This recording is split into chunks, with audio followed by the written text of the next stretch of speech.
Pentagon, the day before 9/11, Secretary of Defense Donald Rumsfeld declared war, not on foreign terrorists.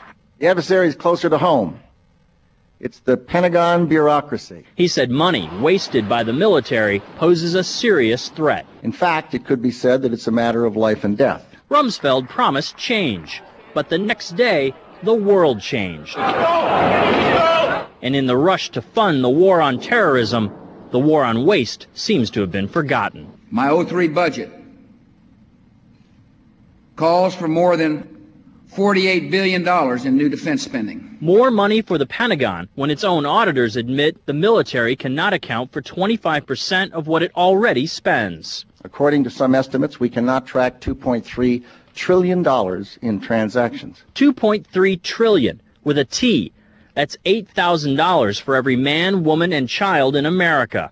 To understand how the Pentagon can lose track of trillions, consider the case of one military accountant who tried to find out what happened to a mere $300 million. We know it's gone, but we don't know what they spent it on. Jim Minery, a former Marine turned whistleblower, is risking his job by speaking out for the first time about the millions he noticed were missing from one defense agency's balance sheets. Minery tried to follow the money trail, even crisscrossing the country looking for records. The director looked at me and he says, "Why do you care about this stuff?" It took me aback, My supervisor asked me why I care about doing a good job. So he was reassigned and says officials then covered up the problem by just writing it off. They got to cover it up. That's where the corruption comes in. They've got to cover up the fact that they can't do the job. The Pentagon's Inspector General partially substantiated several of Minery's allegations, but could not prove officials tried to manipulate the financial statements. 20 years ago, Pentagon employee Franklin C. Spinney made headlines exposing what he calls the accounting games.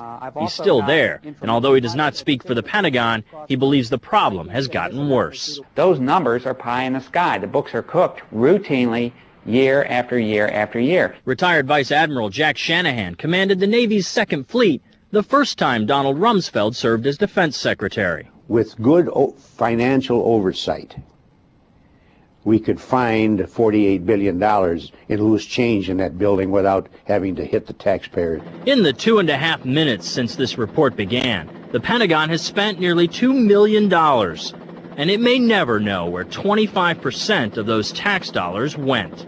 In Los Angeles, I'm Vince Gonzalez for Eye on America.